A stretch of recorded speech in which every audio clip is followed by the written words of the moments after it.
السلام عليكم ورحمة الله وبركاته. الحمد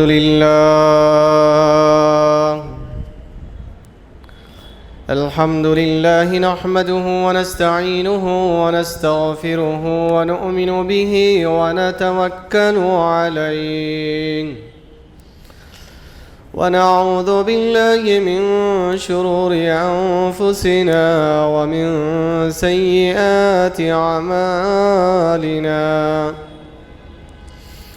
من يهده الله فلا مضل له ومن يضلل الله فلا هادي له، ونشهد أن لا إله إلا الله وحده لا شريك له، ونشهد أن سيدنا ونبينا ومولانا ومأوانا وملجانا محمدا عبده ورسوله صلوات الله وسلامه عليه وعلى آله وأصحابه وبارك وسلم أجمعين.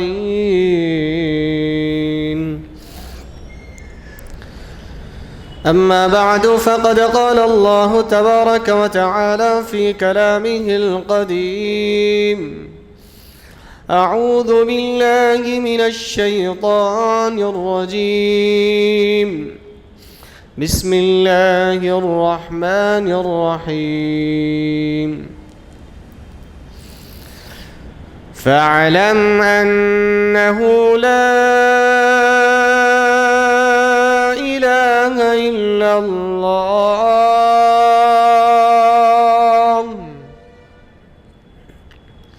وقال تعالى في مقام آخر: إنما يخشى الله من عباده العلماء. وقال تعالى: وما يعقلها إلا العالمون.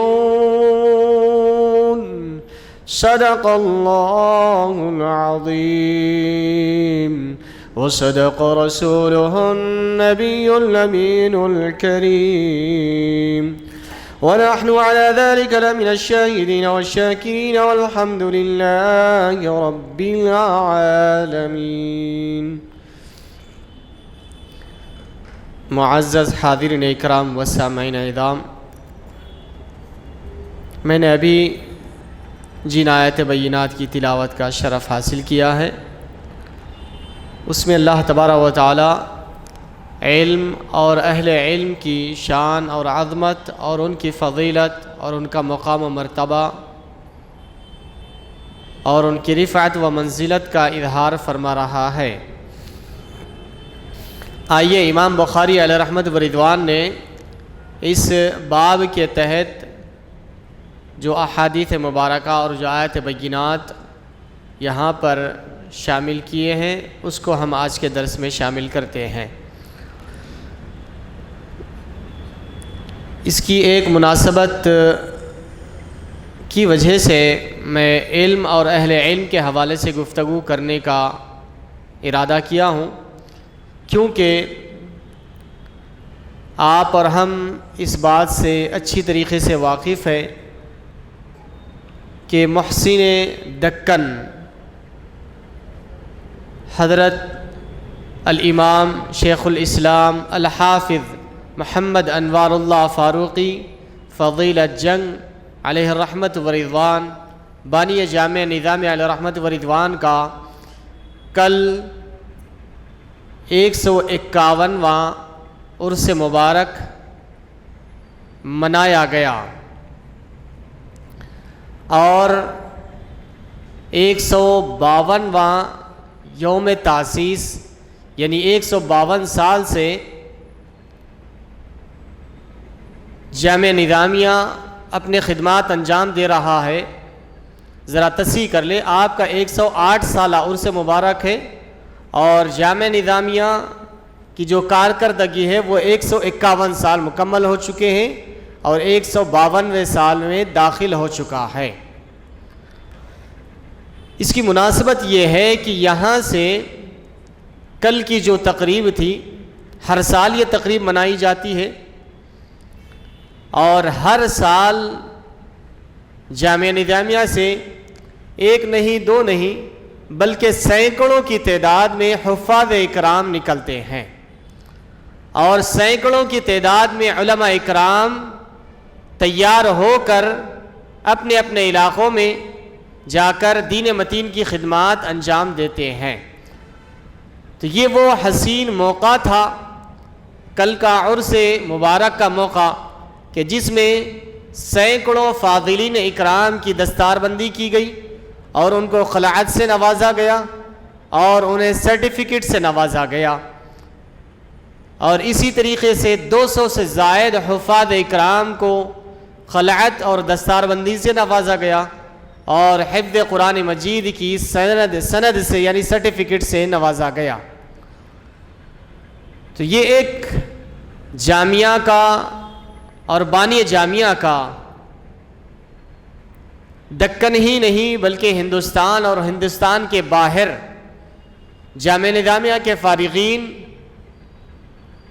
دین متین کی بے لوث خدمات انجام دے رہے ہیں، اور کئی علماء دے چکے ہیں اور آج بھی دے رہے ہیں، اور انشاءاللہ تعالی یہ سلسلہ آپ کی اور ہماری مدد سے اور تعاون سے انشاءاللہ تعالی قیامت تک جاری و ساری رہے گا، کیونکہ جامعہ نظامیہ کی بنیاد اخلاص اور للہیت کی بنا پر رکھی گئی، اور جامعہ نظامیہ کوئی گورنمنٹ کا ادارہ نہیں ہے، کوئی حکومت اس کو چلانے والی نہیں ہے، اس کو آپ اور ہم مل کر چلانا ہے۔ تو الحمدللہ 150 سال سے یہ ادارہ چل رہا ہے، اور اللہ نے چاہا تو قیامت تک اسی طریقے سے یہاں سے علماء اور حفاظ فارغ ہوتے رہیں گے اور دین متین کی خدمات انجام دیتے رہیں گے۔ جامعہ نظامیہ کے ایک سپوت کا ذکر کر کے میں بات آگے بڑھاتا ہوں، کیونکہ بات علم اور علماء کی ہے۔ جامعہ نظامیہ کے ایک عظیم سپوت ڈاکٹر حمید اللہ یہ کہ علمی حلقوں میں بہت ہی معروف شخصیت ہے، علمی حلقوں میں ان کا بہت بڑا نام ہے، بہت بڑا چرچا ہے، ایک بہت بڑے اسکالر ہے۔ یہ نظامیہ میں پڑھے، پھر اس کے بعد عثمانیہ یونیورسٹی میں پڑھے، پھر اس کے بعد یہاں سے لندن گئے، الغرض دیگر ممالک کا تعلیمی سفر کیا۔ اس کے بعد ان کا عالم یہ تھا کہ حیدرآباد کے ہیں، وہ حیدرآباد کے ڈاکٹر حمید اللہ پراپر حیدرآباد کے ہیں، لیکن ہماری یہ محرومی سمجھیے کہ ہم ایسی شخصیت کے بارے میں نہیں جانتے جو اتنے عظیم کارنامے کر چکی ہے ہمارے حیدرآباد کے، ہے ہمارے جامعہ نظامیہ کے، لیکن وہ یہاں سے جب ہندوستان میں دکن کو شامل کرنے کی مہم چل رہی تھی سردار ولبھ بھائی پٹیل کے تحت، اور یہاں پر نظام سرکار ہندوستان میں اس کو شامل کرنے سے روک رہے تھے کہ ہم اس کو شامل نہیں کریں گے، تو ڈاکٹر حمید اللہ صاحب کو ایمبیسڈر بنا کر یہاں سے لندن بھیجا گیا تھا بات چیت کے لیے، لیکن وہ بات چیت ہونے سے پہلے ہی یہاں پر پولیس ایکشن رونما ہو چکا تھا، یعنی انڈین آرمی دکن پر حملہ آور ہو چکی تھی۔ وہاں سے لندن سے پھر انہوں نے کال کیا، رابطہ کیا، تو یہاں سے معذرت خواہی کر لی گئی کہ اب آرمی داخل ہو چکی، ہم کچھ بھی نہیں کر سکتے، گرچہ کہ یہ لوگوں کو پرمیشن لے کر کرنا چاہیے تھا وہاں سے، لیکن انہوں نے اپنے طور پر آرمی کو داخل کر دیا۔ اس کے بعد ڈاکٹر حمید اللہ قبلہ رحمۃ اللہ علیہ انہوں نے کہا کہ میں ایک آزاد ملک سے، ایک اسلامی ریاست کا ایمبیسڈر بن کر گیا تھا لندن، اب مجھے ایک غیر اسلامی ملک میں آنے میرا جی شرم کر رہا ہے، اس لیے میں نہیں آتا۔ اس کے بعد آپ زندگی بھر کبھی یہاں پر دکن نہیں آئے، آپ دکن نہیں آئے واپس، کہ ہماری اسلامی ریاست جہاں پر ہمارا اسلامی تشخص تھا آج اس کو پامال کر دیا گیا، اور ہندوستانی حکومت نے یہ ملٹری کے ذریعے ہماری ریاست کو تباہ کر دیا. ہندوستان تشریف نہیں لائے، پاکستان گئے، لاہور گئے، امریکہ گئے، پیرس گئے اور فرانس گئے. الغرض وہاں پر علمی دورے کیے، یہاں تک کہ فرانس میں انہوں نے فرینچ لینگویج سیکھا. اس کے بعد قرآن شریف کا اس میں ٹرانسلیشن کیا، قرآن شریف کا ٹرانسلیشن کیا فرینچ لینگویج میں. اور آج بھی سعودی عرب میں جو قرآن مجید رکھی ہوئی تھی ترجمے کی، ان میں سے ایک قرآن جو فرینچ ٹرانسلیشن کی ہے وہ ڈاکٹر حمید اللہ صاحب کی ہے. کیا اس پر آپ کو اور ہم کو فخر ہے یا نہیں ہے؟ ہمارے شہر کی شخصیت، ہمارے جامعہ کی شخصیت کا ٹرانسلیشن سعودی عرب کی گورنمنٹ نے مسجد حرام، مسجد نبوی میں رکھا ہے. اور اس سے بڑھ کر بات کہوں آپ کو، ڈاکٹر حمید اللہ وہ جامعہ نظامیہ کے عظیم سپوت ہے جن کے دست مبارک پر، جن کے ہاتھ پر انگریزوں نے، گورے لوگوں نے ایک نہیں، دو نہیں، ہزار نہیں بلکہ 60,000 سے زیادہ اسلام قبول کیا. 60,000 سے زیادہ انگریزوں نے آپ کے ہاتھ پر اسلام قبول کیا. یہ ہے ڈاکٹر حمید اللہ. کہاں کے پڑھے ہوئے؟ ذرا آپ بھی میرا ساتھ دیجئے. جامعہ نظامیہ کے پڑھے ہوئے ہیں. تو ایسی عظیم شخصیتیں جامعہ نظامیہ سے نکلتی ہیں. تو ایسے جب جامعہ نظامیہ سے فارغ ہوتے ہیں تو کل ہی کا بانی جامعہ کا عرس کا موقع تھا کہ اس عرس کے موقع پر ان فارغین کی دستار بندی کی جاتی ہے اور ان کو شملہ پہنایا جاتا ہے، خلعت پہنائی جاتی ہے اور سرٹیفکیٹ سے نوازا جاتا ہے. اس کے بعد یہ اپنی اپنی محنتوں سے، اپنی اپنی کاوشوں سے دین متین کی خدمات انجام دیتے رہتے ہیں. تو ایسے ایک نہیں، آپ کو سینکڑوں نظامیہ کے سپوت ملیں گے. ایک محبوب نگر کے علاقے کے بھی ایک جامعہ نظامیہ کے سپوت ہیں. انہوں نے بھی نظامیہ سے اکتساب فیض کیا، نظامیہ سے علم حاصل کیا.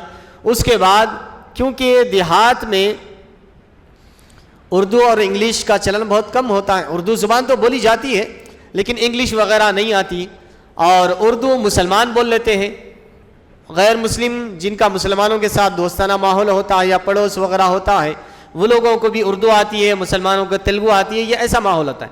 لیکن بعض مقامات پر جہاں پر ایسا ماحول نہیں ہے، غیر مسلموں کو تیلگو نہیں آتی، تو ہم اپنے اسلام کا پیغام ان تک کیسا پہنچائیں گے؟ لیکن وہ دیہات کے تھے، محبوب نگر کے اطراف اکناف کے دیہی علاقے کے تھے، وہ تیلگو میں بہت ماہر تھے، ایکسپرٹ تھے. انہوں نے نظامیہ سے پڑھا، پھر اس کے بعد تیلگو کے ذریعے دین متین کا کام انجام دیا اور ان کے ہاتھ پر 150 سے زیادہ غیر مسلموں نے اسلام قبول کیا. یہ جامعہ نظامیہ کے فارغین کی خدمات ہیں. یہ صرف چند، یہ 2 مثالیں دیا میں آپ کو، ایسے ہزاروں مثالیں ملیں گے آپ کو، ایک نہیں، 2 نہیں، ہزاروں مثالیں ملیں گے. تو یہ جامعہ نظامیہ کے فارغین روز بروز اپنے دین متین کی خدمات کے لیے اپنی زندگی، اپنا سرمایہ، اپنا وقت، اپنی عمریں لگا رہے ہیں. تو یہ کل کا جو عظیم عرس شریف کا موقع تھا، گرچہ کہ وہ آج کے نوجوان بچے ہیں، لیکن جب وہ دین کے کام کے لیے میدان میں اتریں گے تو پھر ان کے علمی خدمات اور ان کے دینی خدمات کا پتہ چل سکے گا. تو الغرض حاضرین اکرام، کل عرس شریف کے موقع پر الحمدللہ بہت ہی روحانی اور عرفانی مناظر دیکھے گئے، جہاں پر چھوٹے چھوٹے معصوم بچوں کو، کل ایک بچہ تھا،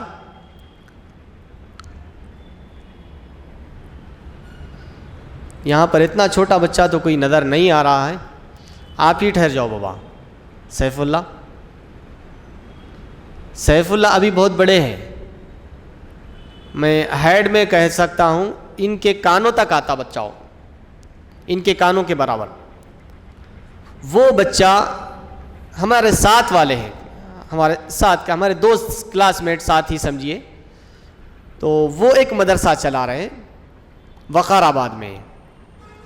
ان کے مدرسے کا بچہ ہے، اتنا بچہ ہے بلا مبالغہ، کوئی مبالغہ نہیں، کوئی بڑی بات نہیں کر رہا ہوں، ان کے کان کو لگتا ہوگا وہ بچہ اتنا ہے، کم عمر بچہ ہے، وہ بچہ حافظ قرآن ہو چکا ہے الحمدللہ، اور آپ کی اطلاع کے لیے پورا قرآن ایک بیٹھک میں سنا چکا ہے، پورا قرآن ایک بیٹھک میں سنا چکا الحمدللہ۔ تو یہ کہاں سے؟ نظامیہ سے ہی پڑھ کے گیا یہ بچہ الحمدللہ۔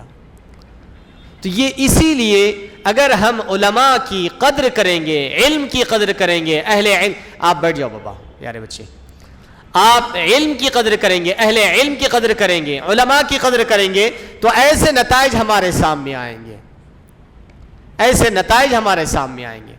اور خود ہم جو مدرسہ چلاتے ہیں وہاں کا مدرسے میں بھی الحمدللہ ان کے اتنا ہی بچہ، یعنی 12 سال کا بچہ ہے، حافظ قرآن بھی ہو چکا ہے، وہ بھی بچہ الحمدللہ ایک بیٹھک میں پورا قرآن سنا چکا ہے۔ تو بولنے کا مقصد ہے یہ ہے کہ یہ علماء ہیں، جب علماء اکرام تیار ہو کر جب یہ ہمارے درمیان کام کرنے کے لیے آ رہے ہیں تو ہمارے سپورٹ کی ان کی ضرورت پڑتی ہے، ہماری تائید، ہم ان کا سپورٹ کریں، ہر اعتبار سے ان کے شانہ باشانہ ٹھہریں، یہ جو دین متین کی خدمات کرنا چاہ رہے ہیں ان کا ساتھ دیں، تو انشاءاللہ تعالی دین متین کی خدمات بھرپور انجام دے سکیں گے ہم۔ تو آئیے اب علم اور اہل علم کی شان اور فضیلت کیا ہے اس کے بارے میں سماعت فرما لیں۔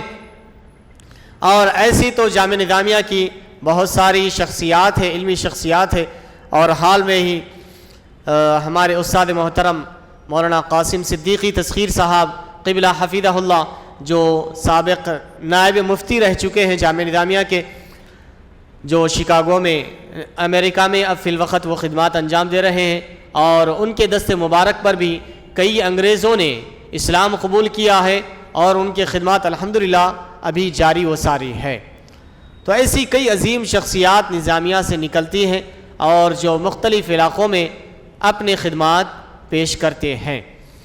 تو اسی لیے ہمیں ضرورت ہے اس بات کی کہ ہم علم کی قدر کریں اور علماء کی قدر کریں اور علماء کا ساتھ دیں ہر حال میں۔ بسم اللہ الرحمن الرحیم۔ امام بخاری رحمۃ اللہ علیہ باب باندھ رہے ہیں، باب العلم قبل القول والعمل، لقول اللہ عز وجل فاعلم انہ لا الہ الا اللہ۔ امام بخاری علیہ رحمۃ و رضوان علم کا باب باندھ رہے ہیں اور فرما رہے ہیں باب العلم قبل القول والعمل، یہ علم کا باب ہے، کوئی چیز بولنے سے پہلے، کوئی چیز کہنے سے پہلے اور کسی چیز پر عمل کرنے سے پہلے اس چیز کا علم ہونا ضروری ہے فرما رہے ہیں۔ باب کا ٹائٹل، باب کا عنوان یہ ہے کہ کسی چیز کے بارے میں آپ لب کشائی کر رہے ہیں، بولنا چاہ رہے ہیں، یا کسی چیز پر آپ عمل کرنا چاہ رہے ہیں، تو لازم ہے، ضروری ہے کہ پہلے آپ اس کے بارے میں نالج لے لیں، اس کے بارے میں جانکاری حاصل کر لیں، اس کے بارے میں علم حاصل کر لیں، اس کے بارے میں اس کے بعد بولیں، اس کے بارے میں اس کے بعد اس پر عمل کریں۔ علم کے بغیر اگر کوئی نماز پڑھتا ہے تو اس کی نماز قابل قبول نہیں ہے، علم کے بغیر اگر کوئی روزہ رکھتا ہے تو اس کا روزہ قابل قبول نہیں ہے۔ آپ کو اتنا علم ہونا چاہیے کہ روزہ کب سے شروع ہوتا ہے، کب ختم ہوتا ہے، اتنا تو علم ہونا چاہیے نا۔ آپ کو معلوم ہی نہیں کہ روزہ کب سے شروع ہو رہا ہے، آپ فجر کے بعد ناشتہ کر لیے، اس کے بعد دن بھر کچھ بھی نہیں کھائے، کچھ بھی نہیں پیے، آپ سب کے ساتھ افطار کر رہے ہیں، تو کیا روزہ ہو جائے گا آپ کا؟ نہیں ہوگا۔ آپ کو سحر جب سے فجر کا ٹائم شروع ہوتا ہے اس وقت سے آپ کو کھانے پینے سے رکنا ہے، لیکن آپ کو معلوم نہیں تھا، ارے ابھی تو سورج نہیں نکلا نا، کھا لیے۔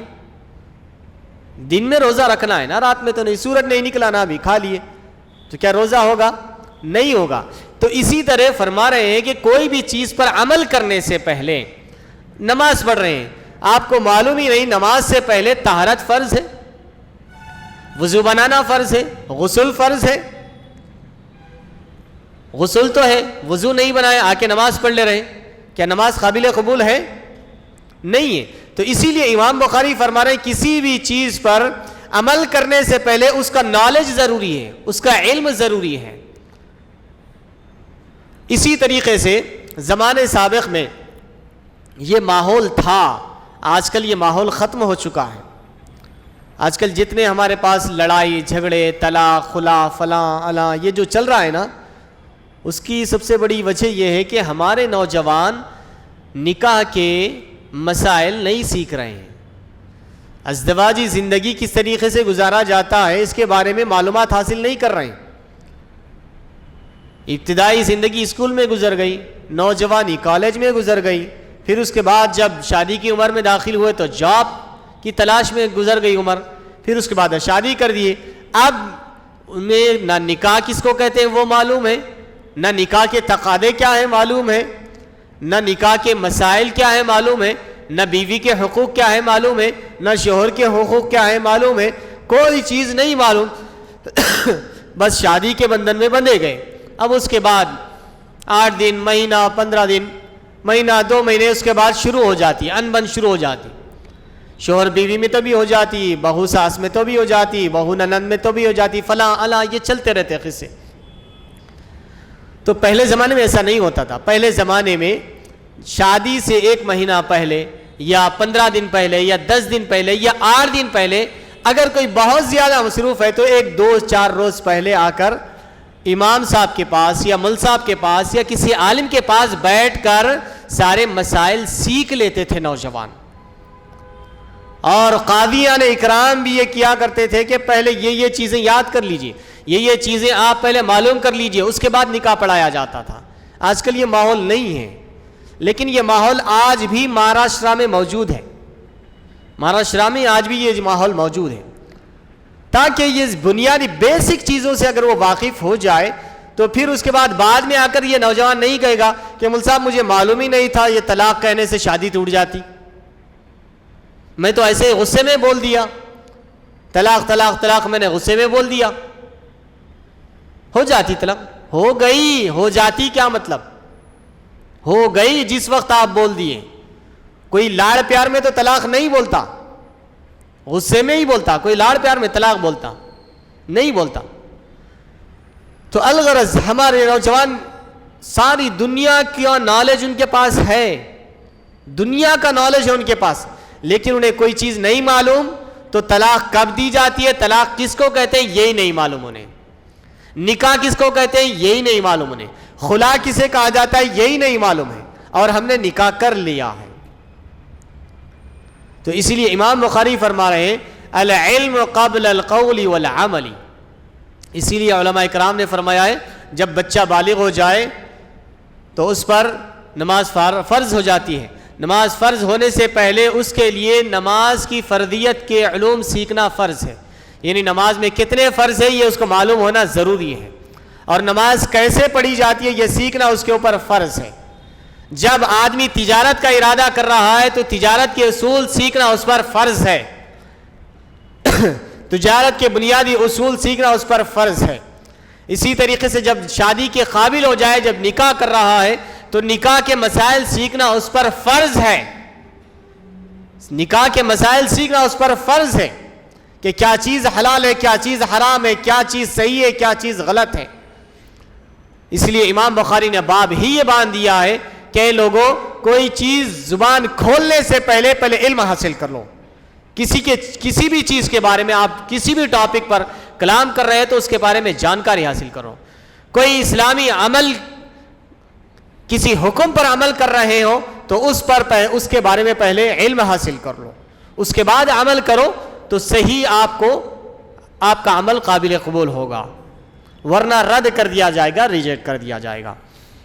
کہ امام بخاری رحمۃ اللہ علیہ قرآن کی آیت لا رہے ہیں لقول اللہ عز وجل فاعلم انہ لا الہ الا اللہ، اللہ تعالیٰ کا ارشاد مبارک ہے کہ تم جان لو، تم جانو، یعنی علم حاصل کرو، انہ لا الہ الا اللہ، کہ سب سے پہلے تم یہ جانو کہ اس بات کو جانو کہ لا الہ الا اللہ، نہیں ہے کوئی معبود سوائے اللہ کے، یعنی سب سے پہلے اس بات کا اقرار و تصدیق کرو کہ اللہ کے سوا کوئی عبادت کے لائق نہیں ہے۔ تو امام بخاری فرما رہے ہیں اللہ تعالیٰ چاہتا تو لا الہ الا اللہ پہلے لا سکتا تھا، اس کے بعد فَاعْلَمُوا مَا هِيَ لَا إِلَهَ إِلَّا اللَّهُ یہ بول سکتا تھا اللہ تعالیٰ۔ کلمہ ہے نا بھائی، کلمہ طیبہ کا پہلا حصہ ہے، پہلا حصہ ہے اللہ تعالیٰ کا کی الوہیت کا بیان ہو رہا ہے۔ تو اللہ تعالیٰ چاہتا تو اس طریقے سے بیان کرتا کہ لا الہ الا اللہ فَاعْلَمُوا نہیں ہے کوئی معبود سوائے اللہ کے، فَاعْلَمُوا اچھی طریقے سے جان لو کہ اللہ کے سوا کوئی عبادت کے لائق نہیں ہے۔ اللہ نے ایسا نہیں فرمایا، پہلے فرمایا فَاعْلَمْ تم پہلے علم حاصل کرو کہ اللہ کے سوا کوئی عبادت کے لائق نہیں ہے، پہلے جان لو کہا، اس کے بعد فرمایا کہ اللہ کے سوا کوئی عبادت کا لائق نہیں ہے۔ پہلے اپنی الوہیت کا ذکر نہیں فرمایا، علم کا ذکر بعد میں نہیں فرمایا، پہلے علم کا ذکر فرمایا، اس کے بعد اپنی الوہیت کا ذکر فرمایا، تاکہ بندوں کو یہ معلوم ہو جائے کہ پہلے علم حاصل کرنا ضروری ہے، علم جب حاصل ہو جائے تو اس کے بعد عمل کی باری آتی ہے۔ علم کے بغیر عمل قابل قبول نہیں ہے اللہ کی بارگاہ میں۔ پھر اس کے بعد امام بخاری فرماتے فَبَدَأَ بِالْعِلْمِ اللہ تعالیٰ نے علم کے ذریعے آغاز فرمایا ہے، تو اسی لیے علم حاصل کرنے کا حکم دیا گیا ہے کسی بھی چیز پر عمل کرنے سے پہلے۔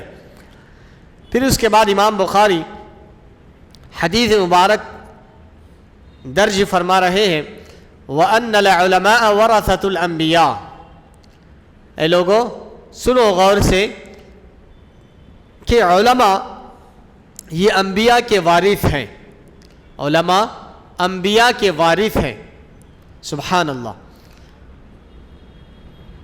ورثوا العلم اور انہوں نے وراثت پائی ہے انبیاء سے علم کی، کوئی دینار درہم روپیے پیسے جائیداد نہیں، کیونکہ وراثت میں آج کل کیا ملتا ہے؟ وراثت میں تو وہی جائیداد ملتی ہے نا، روپیہ پیسے جائیداد پراپرٹیز یہی ملتی ہے وراثت میں۔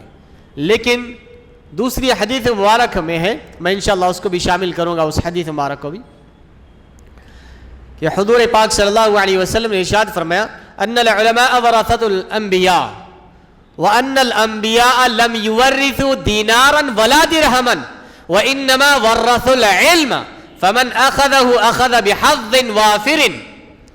حضور پاک صلی اللہ علیہ وسلم نے ارشاد فرمایا بے شک انبیاء کے وارث علماء اکرام ہیں، انبیاء اکرام کے وارث علماء اکرام ہے، وَإِنَّمَا وَرَّثُوا الْعِلْمِ کہ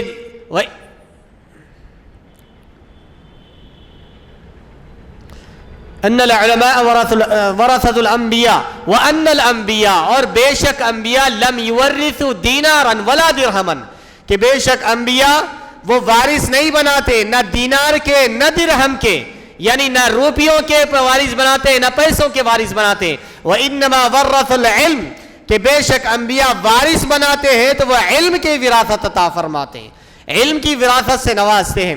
فمن اخذه اخذ بحظ وافر پس جو کوئی علم کا جو حصہ جتنا حصہ لے لیا بس اس نے بہت بڑا حصہ اپنے دامن میں سمیٹ لیا ہے، جس نے علم کا حصہ لے لیا اس نے بہت بڑی وراثت پائی ہے۔ مال ختم ہو جانے والی دولت ہے اور علم ہمیشہ باقی رہنے والی دولت ہے۔ کئی ایسے دنیا میں مالدار آئے اور چلے گئے جن کا کوئی نام و نشان نہیں ہے، لیکن اہل علم آج بھی زندہ ہے اور قیامت تک زندہ رہیں گے۔ بانی جامعہ نظامیہ اس دنیا سے کوچ فرما کر 100 سال بیت چکے ہیں، لیکن آج بھی وہ ہمارے دلوں میں زندہ ہے، ہماری زبانوں پر زندہ ہے، ہماری کتابوں میں زندہ ہے، ہماری مجلسوں میں زندہ ہے، ہمارے محفلوں میں زندہ ہے آج بھی وہ۔ یہ علم کی برکت ہے یہ کہ بانی جامعہ نے یہاں پر کیا پھیلایا؟ کیا دولت تقسیم کر کے گئے بانی جامعہ؟ کیا دینار و درہم کی خیرات بانٹ کر گئے؟ نہیں، انہوں نے علم کی دولت بانٹ کر گئے، علم کی خیرات بانٹ کر گئے، جو الحمدللہ 150 سال سے آج تک بانی جامعہ کے علم کی خیرات چل رہی ہے اور انشاءاللہ قیامت تک آپ کے علم کی خیرات چلتی رہے گی. یہ علم کی برکت ہے. اسی لیے حضور نے یوں ہی نہیں فرمایا فمن اخذہ اخذ بحظ وافر, جس کسی نے علم کا حصہ پایا اس نے بہت بڑا حصہ پا لیا ہے. علم ہے خرچ کرو تو ختم ہو جائے گا, خرچ کرو تو ختم ہو جائے گا, لیکن علم اللہ نے ایسی دولت عطا فرمائی ہے جتنا خرچ کرو اتنا بڑھتے چلے جائے گا, جتنا خرچ کرو اتنا بڑھتے چلے جائے گا. یہ علم کی شان ہے. تو حضور نے فرمایا فمن اخذہ اخذ بحظ وافر, کہ جس کسی نے اس سے حاصل کیا علم سے تو بہت بڑا حصہ اس نے حاصل کر لیا ہے. اسی لیے علم اور مال کے بارے میں بہت ہی دلچسپ باتیں علماء اکرام نے اس بارے میں فرمائی ہے, اس کے بارے میں ذہن میں رکھیں اور علم کی قدر کریں. علم اور مال, ان دونوں میں کون افضل ہے؟ علم افضل ہے یا مال افضل ہے؟ یقیناً مال کی اہمیت اپنی جگہ ہے, علم کی اہمیت اپنی جگہ ہے, یہ دونوں مسلمہ ہیں. لیکن مال اور علم کے بارے میں کچھ چیزیں ہیں, اس کو ذہن میں رکھ لیں. اس سے میرا مقصد یہ نہیں ہے کہ مال کی اہمیت کو گھٹانا ہے, مال کی اہمیت اپنی جگہ ہے, کیونکہ مال ہے تو ہم اپنی بھوک پیاس مٹا سکتے ہیں, اپنا ایمان بچا سکتے ہیں, کیونکہ حضور نے فرمایا کاد الفقر ان یعود کفرا, کہ قریب ہے کہ فقر و فاقہ انسان کو کفر کی حالت تک پہنچا دے. تو اس لیے فقر و فاقہ بھی اچھا نہیں ہے. مال و دولت یہ بھی انسان کی ضروریات میں سے ہے, بنیادی ضرورتوں میں سے ہے, لیکن مال کو ہی سب کچھ سمجھنا اور علم اور اہل علم کو اپنی نظروں سے گرا دینا, تو یہ اللہ اور اس کے رسول کے پاس سب سے بدترین عمل ہے. بدترین عمل ہے کہ مال کی زیادتی کے سبب اہل علم کو اپنی نظروں سے گرا دینا, یہ اللہ اور اس کے رسول کی نظروں میں بدترین عمل ہے. ایسے مال کی مذمت آئی ہے احادیث مبارکہ میں. تو حاضرین اکرام, مال اور علم کے حوالے سے کچھ چیزیں ہیں, اس کو سن لیجئے. حضرت علی رضی اللہ تعالی عنہ نے ارشاد فرمایا کہ مال والے اپنے مال کی حفاظت کرتے ہیں. اپنے مال کی حفاظت کے لیے یا تو سی ٹی وی کیمرے لگائے جاتے ہیں یا سیکیورٹی گارڈ کو رکھا جاتا ہے. اس طریقے سے بہت سارے جو بھی حفاظتی انتظامات ہوتے ہیں کر لیتے ہیں مال کی سیفٹی کے لیے, ورنہ مار چوری چلا جائے گا, ڈاکہ ڈال دیا جائے گا, فلاں کچھ بھی کبھی بھی خدشہ رہتا ہے. ہر وقت پریشانی لاحق رہتی ہے مالدار کو, کیونکہ اس کے پیچھے لوگ لگے ہوئے رہتے ہیں, کب کچھ موقع مل جائے, کب اس کا مال چھین لیا جائے, لوٹ لیا جائے, فلاں کر دیا جائے. تو مولا کائنات علی مرتضیٰ رضی اللہ تعالیٰ عنہ فرماتے ہیں کہ علم افضل ہے مال سے. فرمایا کیوں؟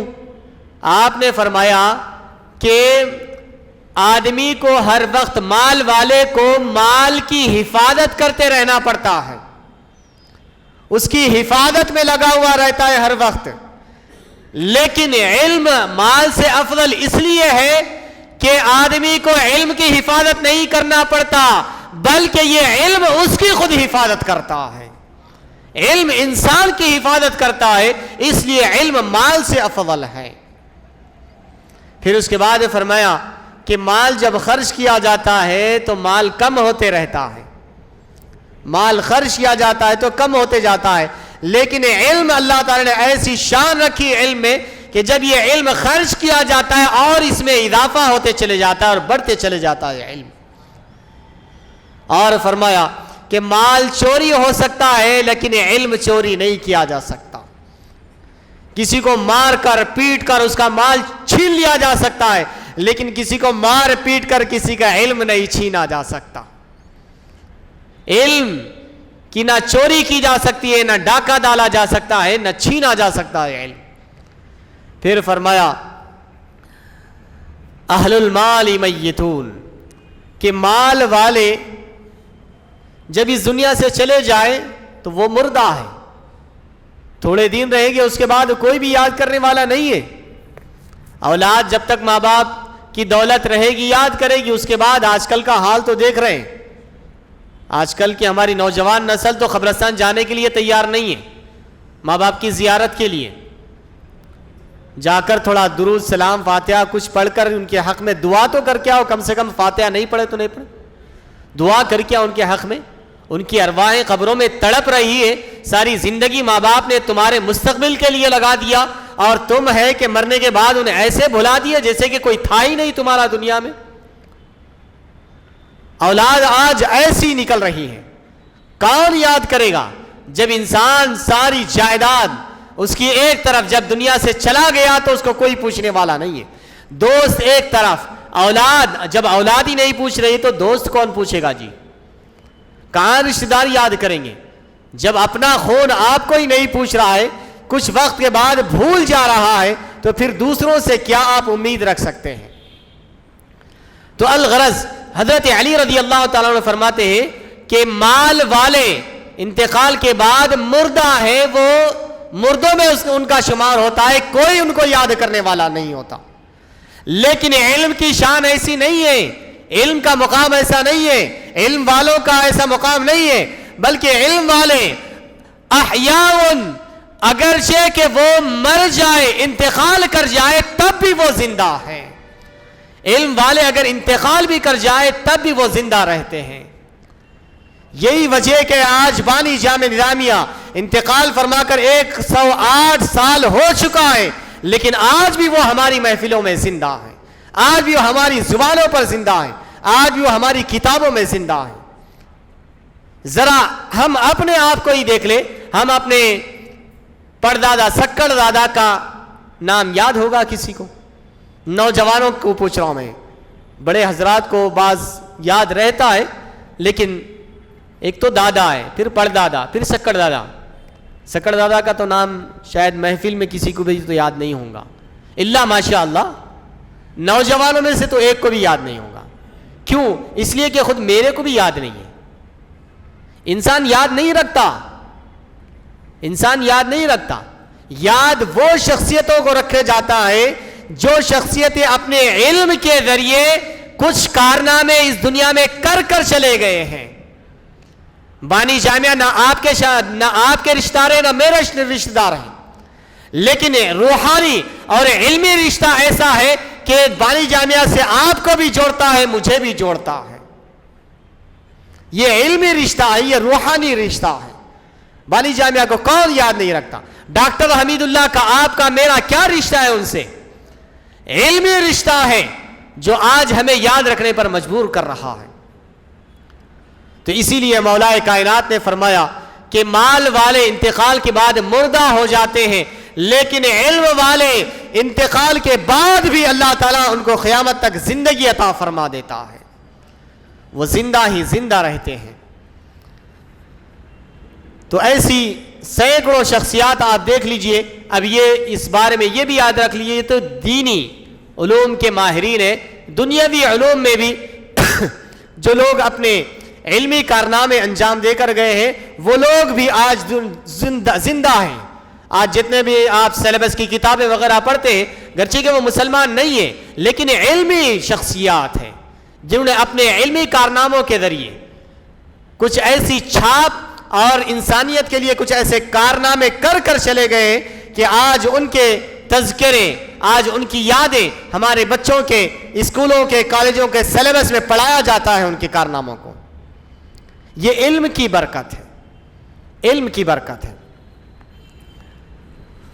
پھر اس کے بعد امام بخاری رحمۃ اللہ علیہ فرماتے ہیں وَمَنْ سَلَكَ طَرِيقًا يَطْلُبُ بِهِ عِلْمًا سَهَّلَ اللَّهُ لَهُ طَرِيقًا إِلَى الْجَنَّةِ۔ امام بخاری علم حاصل کرنے کی فضیلت کے بارے میں ایک حدیث مبارک نقل فرما رہے ہیں کہ جو کوئی راستہ چلتا ہے، جو کوئی راستہ چلتا ہے اس غرض سے کہ علم حاصل کرے، علم حاصل کرے۔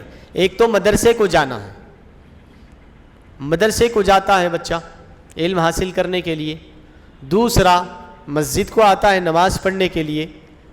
اگر تیسرا دیکھا جائے تو یہ آج کی محفل کے حوالے سے نماز کو آئے, لیکن آتے وقت ارادہ یہ بھی ہوا کہ آج مول صاحب کا درس حدیث ہونے والا ہے, یہ ارادہ بھی لے کر نکلے ہو گے آپ. تو یہ جو ارادہ لے کر نکلے یہ علم کے حصول کا ارادہ تھا, یہ علم کے حصول کا ارادے سے نکلے آپ. یقیناً نماز کا ارادہ بھی شامل ہے اس میں, اور لیکن مول صاحب کا درس سننے کا بھی ارادہ ہے اس میں شامل. تو آپ کے لیے بھی یہ حدیث مبارک کی فضیلت آپ کے لیے بھی شامل حال ہے. فرما رہے ہیں من سلک طریقا یطلب بہ علما, جو کوئی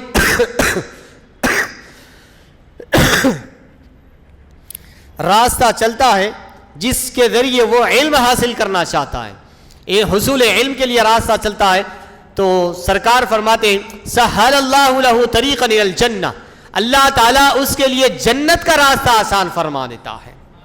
اللہ تعالیٰ اس کے لیے جنت کا راستہ آسان فرما دیتا ہے. تو یقیناً یہ آپ کا آنا صرف آنا ہی نہیں بلکہ جنت کا راستہ آسان بنا لینا ہے, جنت کا راستہ آسان بنا لینا ہے. یہ آپ درس حدیث کی نیت لے کر جو آپ گھروں سے نکلے ہیں, یہ جنت کا راستہ اللہ تعالیٰ نے آپ کے لیے آسان بنا دیا ہے. پھر اس کے بعد امام بخاری قرآن مجید کی ایک اور ایک آیت سے استدلال فرماتے ہیں وقال انما یخشی اللہ من عبادہ العلماء, کہ بے شک اللہ تعالیٰ سے ڈر اور خوف کرنے والے علماء ہی ہوتے ہیں. یعنی کما حقہ, اللہ تعالیٰ کا خوف جو لاحق ہوتا ہے وہ علماء سے ہوتا ہے. علماء اللہ تعالیٰ سے خوف کرتے ہیں, ڈرتے ہیں, کیونکہ انہیں پتہ ہے کہ اللہ تعالیٰ کا جلال کیا ہے, اللہ تعالیٰ کا غضب کیا ہے, اللہ تعالیٰ کا عذاب کیا ہے, اس کا ثواب کیا ہے, یہ ساری چیزوں سے واقف ہوتے ہیں, اس لیے وہ اللہ تعالیٰ سے ڈرتے ہیں. اس کی ذرا مثال سمجھا دوں آپ کو. عام لوگ بھی ڈرتے ہیں, ایسا نہیں, لیکن علماء کی شان الگ ہوتی ہے, کیونکہ وہ باریکی سے بہت باریکی سے جانتے ہیں اللہ کے احکام کو, اسی لیے ان کی طرف اللہ تعالیٰ نے نسبت فرمائی ہے. کہ مثال کے طور پر یہ تو بچے باشعور ہو گئے, وہ چھوٹا بچہ لال ٹی شرٹ پر بیٹھا ہوا ہے, وہ بچہ کھیلتے کودتے, یہ وائر ہوگا. اگر مثال کے طور پر یہ تو وائر ہے, اگر کوئی کرنٹ کا وائر ہوگا تو بھی وہ پکڑ لے گا, اسے نہیں معلوم کہ یہ کرنٹ لگے گا, شاک لگے گا, نقصان ہوگا. آپ کو معلوم ہے, آپ نہیں پکڑیں گے کرنٹ کا وائر ہے کہہ کر. یہ علم میں فرق بتا رہا ہوں میں آپ کو. وہ بچہ بے علم ہے, اس کو معلوم نہیں اس کو پکڑنے سے شارٹ لگتا ہے, شاک لگے گا, اس کو نہیں معلوم, علم نہیں ہے اس کو ادراک نہیں ہے کہ اس کو پکڑے گا تو چرکا, اس کو شارٹ لگے گا, یا اگر کوئی گرم چیز ہے تو اس کو پکڑے گا تو چرکا لگے گا, اس کو نہیں معلوم, لگا دیتا وہ ہاتھ, جب چرکا لگے گا تو ڈر کر ہٹا لیتا. کیا آپ اور ہم لگاتے کسی گرم چیز کو ہاتھ؟ نہیں. کیوں؟ علم ہے پہلے سے, اگر وہاں پر ہاتھ لگایا جائے تو چرکا لگے گا, کرنٹ کے وائر کو پکڑا جائے تو شاک لگے گا, آپ کو معلوم ہے. تو انسان کے اندر جب علم آ جاتا ہے تو انسان ڈرنے لگ جاتا ہے. جب کسی چیز کے بارے میں علم نہ ہو تو وہ ڈرتا نہیں ہے. مثال کے طور پر اب یہ جھاڑ وغیرہ ہے یہاں پر باہر آپ کے صحن میں, بیری وغیرہ کا درخت وغیرہ, ایسے بہت سارے درخت ہیں, ادھر دیوارہ وغیرہ ہے. اب چھوٹے بچے جو نوجوان بچے ہیں یا کم عمر بچے ہیں, وہ کھیلتے کودتے جھاڑوں پر چڑھ جاتے, جھاڑوں پر, دیواروں پر, جہاں چاہے چڑھ جاتے. لیکن میرے کو یا آپ کو چڑھو بولے تو کوئی چڑھے گا نہیں, گرنے کا ڈر رہے گا. اس کو گرنے کا کرنے کا ڈر نہیں ہوتا, اس کو گرنے سے کوئی واسطہ نہیں, وہ لاشعوری میں بس چڑھ جاتا, جدھر چاہے چھلانگے لگا کے چڑھ جاتا ہوں. لیکن وہی باشعور انسان, ایک بڑا انسان چڑھنے کے لیے کتراتا, کہیں میں گر نہ جاؤں, کہیں ٹہنی نازک ہو تو ٹوٹ نہ جائے. وہ بچہ یہ نہیں دیکھتا, کبھی کبھار ٹہنی ٹوٹ گئی تو وہ گر جاتا ہے, ہاتھ توڑ لیتا, پیر توڑ لیتا. کیوں؟ اس لیے کہ اس کو شعور نہیں ہے, علم نہیں ہے, اس لیے ایسی حرکتیں اس سے سرزد ہو جا رہی ہے. تو اسی لیے اللہ تعالیٰ نے فرمایا انما یخشی اللہ من عبادہ العلماء, اللہ تعالیٰ سے علماء ڈرتے ہیں، اللہ تعالیٰ سے علم رکھنے والے ڈرتے ہیں کہ اللہ تعالیٰ کی شان اور عظمت، اس کا ثواب، اس کا عقاب، اس کی سزا، اس کا غضب، اس کا جلال کیا ہے، اس چیز کے بارے میں علماء جانتے ہیں، اس لیے علماء اس سے ڈرتے ہیں۔ تو الغرض حاضرین اکرام، علم کی صفت اللہ تعالیٰ نے علماء کے ساتھ فرمایا اور ڈرنے کی صفت بھی علماء کے ساتھ مختص فرمائی۔ پھر اس کے بعد اور ایک آیت امام بخاری رحمۃ اللہ علیہ یہاں پر نقل فرما رہے ہیں، میں اب اختتام کی طرف آ رہا ہوں۔ وقال هل يستوي الذين يعلمون والذين لا يعلمون وما يعقلها الا العالمون، اس کو نہیں سمجھتے مگر علم والے ہی سمجھ سکتے ہیں۔ اور ایک آیت میں وقالوا لو كنا نسمع او نعقل ما كنا في اصحاب السعير،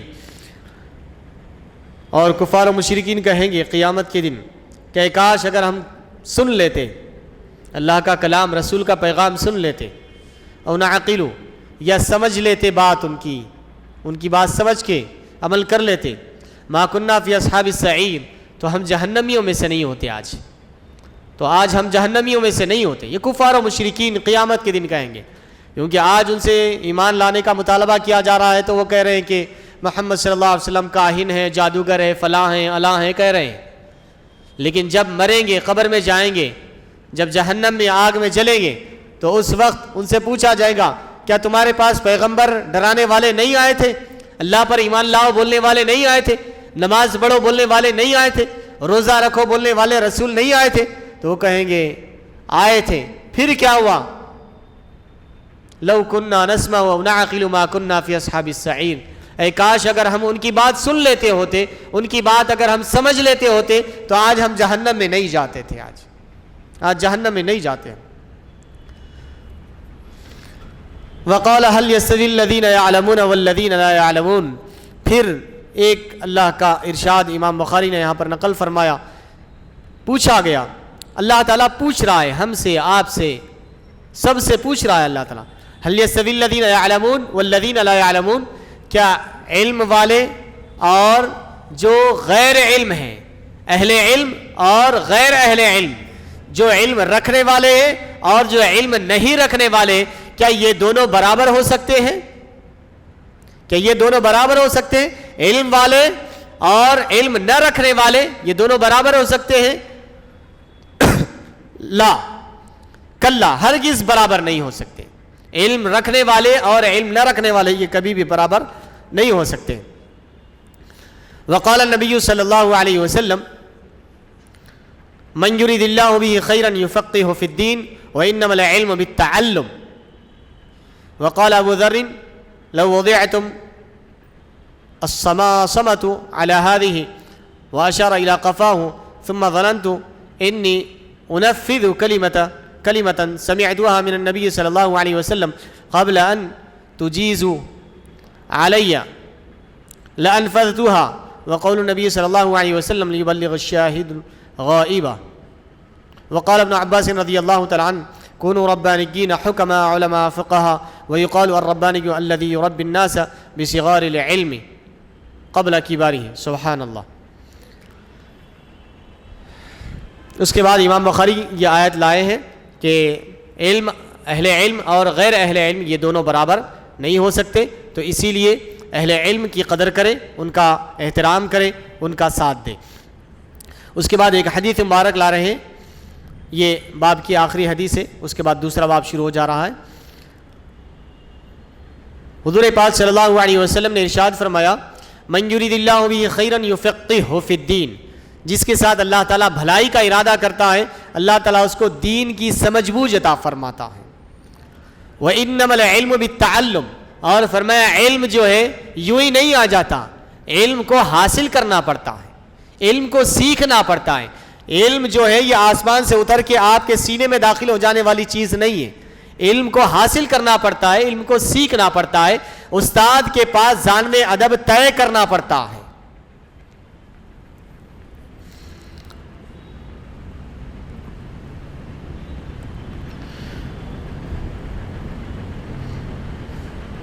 حضرت ابو ذر فرماتے ہیں کہ اگر تمہاری گردن پر کوئی تلوار وغیرہ بھی رکھ دے ادھر، اور تمہیں اس بات کا موقع مل جائے کہ کوئی چیز سیکھ سکے یا کسی کو سکھا سکے، یعنی کچھ علم حاصل کر سکے یا علم کسی کو دے سکے، پہنچا سکے، ایسا موقع مل جائے، اگر تمہاری گردن پر تلوار بھی رکھ دیا جائے اور بس تمہیں یہ کہا جائے کہ تمہاری گردن اڑا دی جانے والی ہے، تمہارا قتل کر دیا جانے والا ہے، اب بولو تمہاری کیا آخری خواہش ہے؟ یا تمہیں ایک منٹ کا موقع دیا جا رہا ہے، تم جو چاہو اس میں کر لو، 1 منٹ کے بعد تمہاری گردن اڑا دی جانے والی ہے، تو آپ فرماتے ہیں تمہیں چاہیے کہ کوئی علم کا ایک حصہ سیکھ لے یا علم کا ایک حصہ کسی کو سکھا دے۔ ایسے نازک وقت میں بھی علم کی سیکھنے اور سکھانے کی بات فرما رہے ہیں۔ اس کے بعد پھر حضور کا ارشاد نقل فرمایا لِيُبَلِّغِ الشَّاهِدُ الْغَائِبَ، کہ جو موجود ہے انہیں چاہیے کہ جو غیر موجود ہے ان تک جو کچھ یہاں پر سیکھے ہیں ان تک جا کر پہنچا دیں۔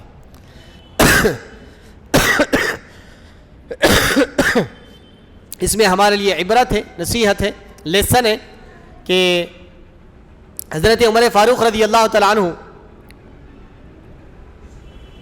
کیونکہ ہر وقت صحابہ حضور کے بارگاہ میں بیٹھا نہیں کر سکتے تھے، کیونکہ اب ان کی بھی ضروریات زندگی، کام کاج یہ ہوتے تھے، لیکن حضور کی بارگاہ میں اگر موجود نہ ہو تو کچھ علم چھوٹ نہ جائے، تو حضرت عمر رضی اللہ عنہ فرماتے ہیں مجھے علم کی تڑپ ایسی تھی کہ میں نہیں چاہتا تھا کہ کچھ میرا علم حضور کی بارگاہ سے چھوٹ جائے، تو اس لیے میں نے ایک اور صحابی کو اپنا پارٹنر بنا لیا، اپنا شریک بنا لیا، اپنا دوست بنا لیا، اور ہم دونوں باری باری، ایک دن میں کام کے لیے جاتا، وہ حضور کی بارگاہ میں رہتے، جتنا علم انہوں نے حضور سے سیکھا دوسرے دن میں ان سے سیکھ لیتا تھا، دوسرے دن میں حضور کی بارگاہ میں رہتا اور وہ کام پہ چلے جاتے، اپنے ضروریات زندگی کا کام کر لیتے، میں یہاں پر حضور کی بارگاہ میں بیٹھ کر سارا علم حاصل کرتا اور دوسرے دن ان کو سکھا دیتا تھا۔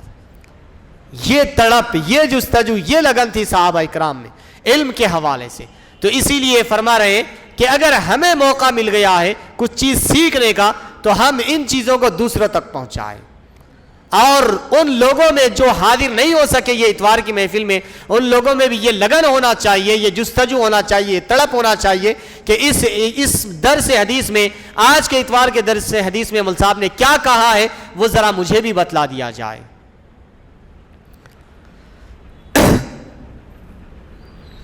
پھر اس کے بعد فرمایا کہ کونوا ربانیین، تم ربانیین ہو جاؤ، ربانیین ہو جاؤ، ربانیین یعنی علماء ہو جاؤ، حکما ہو جاؤ، فقہا ہو جاؤ۔ ربانی اس آدمی کو کہا جاتا ہے کہ الذی یربی الناس بصغار العلم قبل کبارہ، کہ ربانی اس شخصیت کو، اس انسان کو، اس آدمی کو کہا جاتا ہے جو لوگوں کو تھوڑے تھوڑے علم سے، بچپن سے، بڑے ہونے سے پہلے علم سکھا دیتا ہے، اس کو ربانی کہا جاتا ہے۔ یعنی بڑے ہونے تک ان کے علم کے سکھانے کا انتظار نہیں کرتے، بلکہ بچپن ہی سے ان کو علم سکھا لیتے چلے جاتے، بڑے ہونے تک ان کو ابتدائی بیسک نالج، ان کو ایمان، نماز، روزہ، زکوٰۃ، حج وغیرہ یہ ساری بیسک نالج ان کو دے دینے والے شخص کو ربانی کہا جاتا ہے۔ یعنی لوگوں کی جو تربیت کرتا ہے کہ ابتدا سے ہی ان کو بیسک چیزیں سکھا دیتا ہے، اس کو ربانی کہا جاتا ہے، امام بخاری فرما رہے ہیں۔ تو یہاں پر ایک حدیث مبارک شامل کر لیجئے کہ حضور پاک صلی اللہ علیہ وسلم نے ارشاد فرمایا العلم فی الصغر کالنقش فی الحجر، کہ بچپنے کا علم پتھر کے نقش کی طرح ہے، بچپن کا علم پتھر کے نقش کی طرح ہے۔ مطلب کیا ہے؟ نہیں ہے، اسی طریقے سے بچپنے میں جو علم دیا جاتا ہے تو انسان کے مرتے دم تک کبھی وہ انسان بھولتا نہیں ہے، مرنے تک انسان بھولتا نہیں ہے۔ اسی لیے انسانوں کو بچپن کی چیزیں بہت یاد رہتی ہیں، اسی لیے بچپن میں دینی علم دلا دو تاکہ ہمارے بچے مرتے دم تک ہمارے بچوں کا ایمان محفوظ رہ سکے۔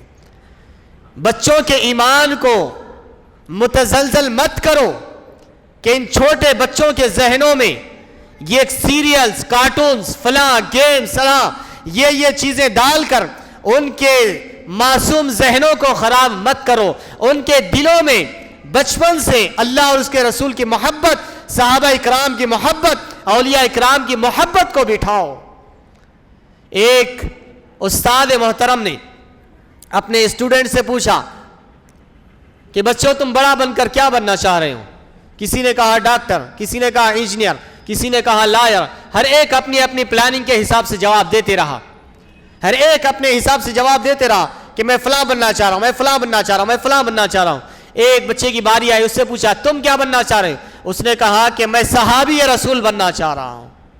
اللہ اکبر، میں صحابی رسول بننا چاہ رہا ہوں۔ کیا کوئی صحابی بن سکتا اب فی زمانہ؟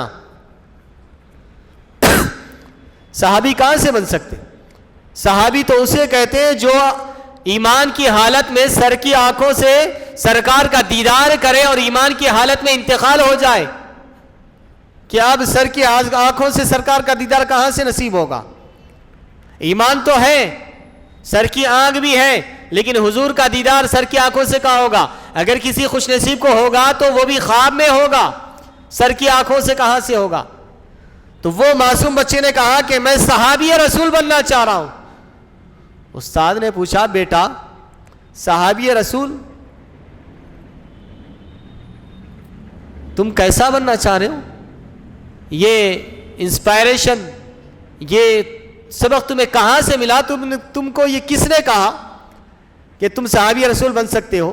یہ تم کیسے کہہ رہے ہو کہ میں صحابی رسول بننا چاہ رہا ہوں؟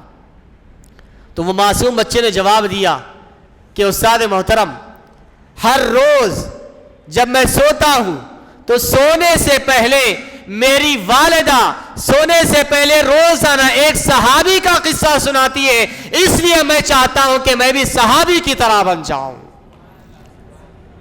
تو لوگوں، اپنی اولاد میں صحابہ اکرام کے واقعات سنائیے، انبیاء اکرام کے واقعات سنائیے، اولیاء اکرام کے واقعات سنائیے۔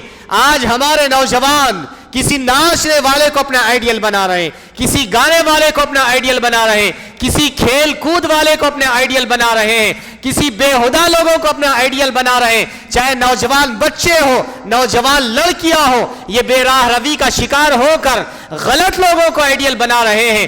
آئیڈیل تو ہمارا ہے، ابو بکر صدیق رضی اللہ تعالیٰ عنہ ہے، عمر فاروق رضی اللہ عنہ ہے، عثمان غنی رضی اللہ تعالیٰ عنہ ہے، مولا علی رضی اللہ تعالیٰ عنہ ہے، پیران پیر غوث اعظم دستگیر ہے، سلطان صلاح الدین ایوبی ہے، عمر ابن عبدالعزیز ہے، مجدد الف ثانی ہے، بادشاہ وقت کے سامنے ٹھہر کر آنکھوں سے آنکھیں ملا کر بات کرنے والے علماء اکرام، مجتہدین عظام، یہ ہمارے آئیڈیل ہے، نہ کہ یہ ناچنے اور گانے والے ہمارے آئیڈیل ہو سکتے ہیں۔ آج وجہ یہی ہے کہ ہم اپنے بچوں کے ذہنوں میں یہ ہمارے اپنے اسلاف کی، اپنے صحابہ اکرام کی، اولیاء اکرام کی سیرت اور ان کو آئیڈیل بنا کر پیش کرنے کے بجائے ہم ان کے ہاتھ میں فون دے رہے ہیں اور فون میں جو وہ دیکھ رہا ہے اس کو اپنا آئیڈیل بنا لے رہا ہے۔ تو اسی لیے حضور نے فرمایا العلم فی الصغر کالنقش فی الحجر، کہ بچپنے کا علم پتھر کے نقش کی طرح ہے، بچپن میں آپ بچے کے دل میں جو بٹھاؤ وہ بیٹھ جائے گا۔ اس لیے آپ بہت سارے بچے ہمارے یہ چھوٹے بچے جو کارٹونز وغیرہ دیکھتے ہیں، وہ شیزوس کا، نوبیتا، ڈولیمان، فلاں اعلیٰ کے تو نام جانتے ہیں، لیکن اگر اہل بیت اطہار کے نام پوچھا جائے تو نہیں معلوم، کیونکہ یہ کارٹونوں کی دین ہے۔ یہ کارٹون دیکھ دیکھ کر بچوں کی وہ ذہن بن گیا ہے، وہ فلاں فلاں فلاں فلاں سب اب ان کے ذہن میں یہی بیٹھ گیا ہے۔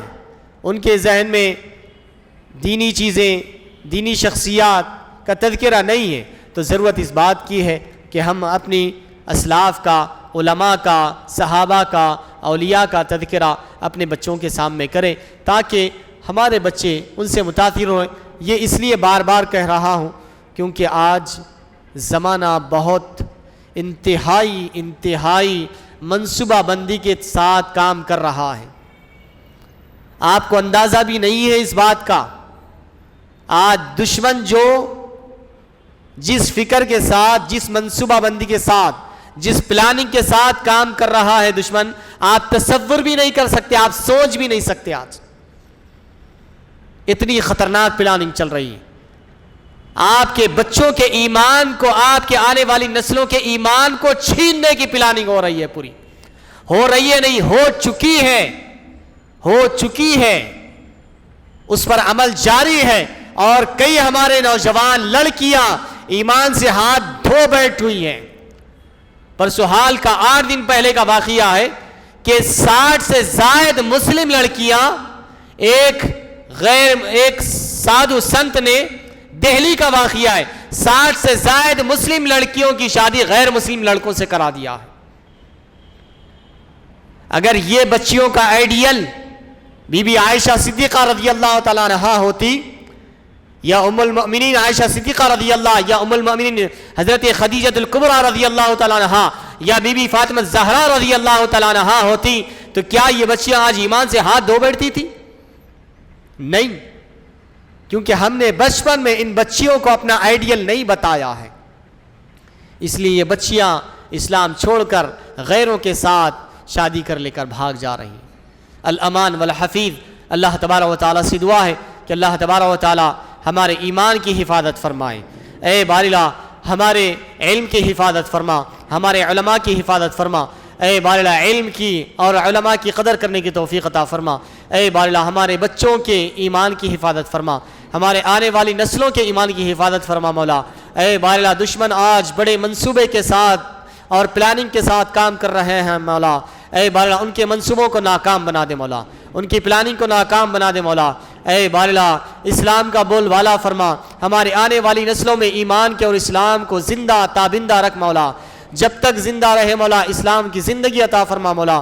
اے باری اللہ جب موت آئے تو زبان پر کلمہ طیبہ جاری فرما اور آنکھوں کو حضور پاک صلی اللہ علیہ وسلم کا دیدار نصیب فرما. وصلی اللہ تعالی وسلم علی خیر خلقہ سیدنا محمد وعلی آلہ واصحابہ اجمعین والحمد للہ رب العالمین.